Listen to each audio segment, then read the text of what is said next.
Lord, how many are my foes? How many rise up against me? David begins this psalm in the midst of deep turmoil. His own son, Absalom, has betrayed him, leading a rebellion that forces David to flee for his life. David's world has crumbled around him. His closest allies have turned against him, and the weight of personal betrayal is heavy on his heart. In the opening verses, David doesn't hold back his pain. He openly acknowledges how many enemies surround him, how many are out to see his downfall. This isn't a mere military threat. This is deeply personal. The ones who once called him king are now the ones calling for his death. His own flesh and blood, Absalom, is leading the charge against him. The emotional and physical weight of being abandoned by those he trusted, the ones who should have supported him, is overwhelming.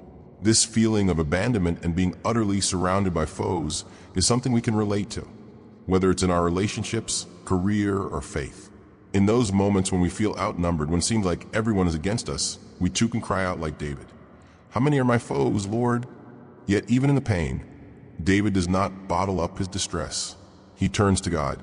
In your life, when it feels like the walls are closing in, the first step is honestly acknowledging your pain to God. Pour it out. Lay it at his feet. God can handle your honesty.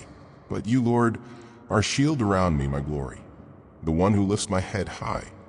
In this verse, David shifts his focus from his enemies to the faithfulness of God.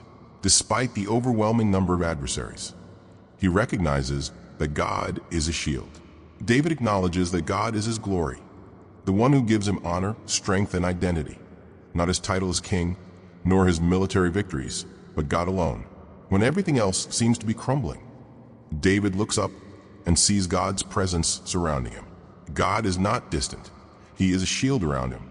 Imagine that imagery, a shield that protects, defends, and guards against the attacks of the enemy. David is not standing alone in his battle. God is standing with him, protecting him from all sides. You may not see your enemies, your doubts, or your fears disappear immediately, but like David, you can acknowledge that God surrounds you. He is not just a distant observer. He is actively protecting you, standing between you and harm. David also speaks of God as the one who lifts his head high. This is a picture of restoration and honor. The act of lifting someone's head is a gesture of comfort and encouragement. In times of defeat and despair, God lifts us from our shame and our sorrow. He takes us from our downcast state and reminds us of our dignity in him. When the world tries to break you down, God is the one who holds your head high. I call out to the Lord, and he answers me from his holy mountain. David's reaction to the overwhelming situation is not panic or self-sufficiency. It is calling out to God. When faced with enemies on every side, David chooses prayer. His cry is not one of despair, but of trust. He knows God will answer him from his holy mountain, meaning God will respond from his place of divine authority. There is peace in knowing that God will answer when we call. No matter how dark the moment seems, no matter how impossible the situation feels, God listens. David is not pleading with an indifferent or distant God. He is calling on a God who is near, a God who has power over all things. In the midst of turmoil, we too can find peace in calling out to God. There is no distance between us and him.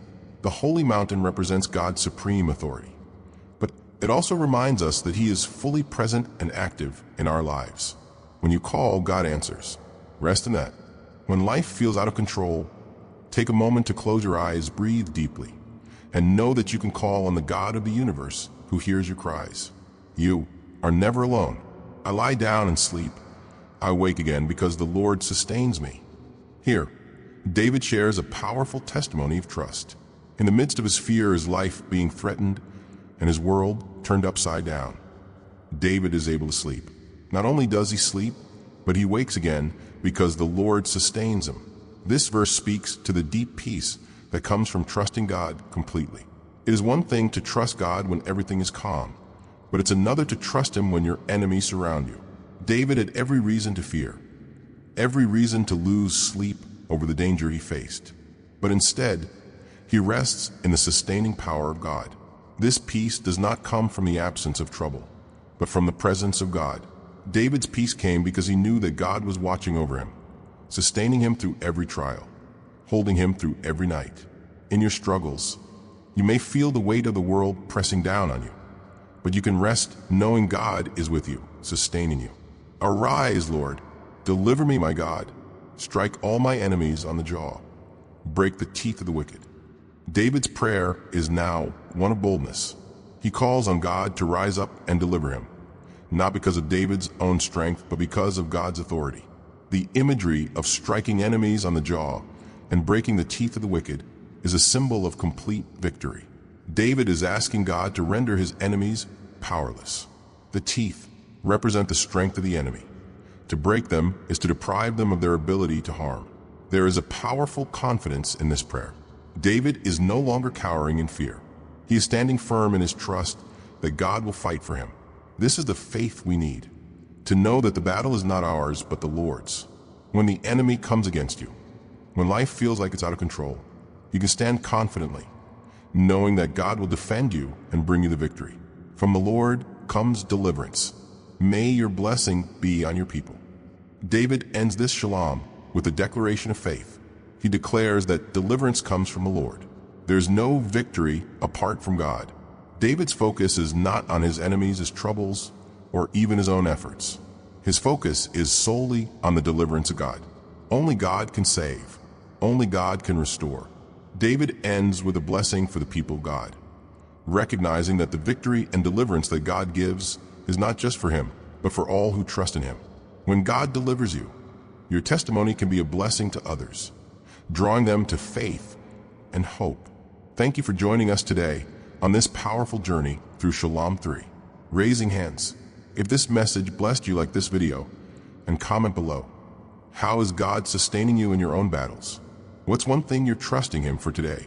Make sure to check out Shalom 1 and Shalom 2 on our channel if you missed them. They're packed with hope, wisdom, and encouragement for every believer. And don't miss Shalom 4, coming soon. Another chapter in learning to trust God with every situation, no matter how overwhelming. Subscribe to stay updated on every new Shalom breakdown. And remember, the Lord is your shield. You are never alone in the fight. Stay encouraged. Stay grounded in his word. And we'll see you next time here at God Bless Greetings.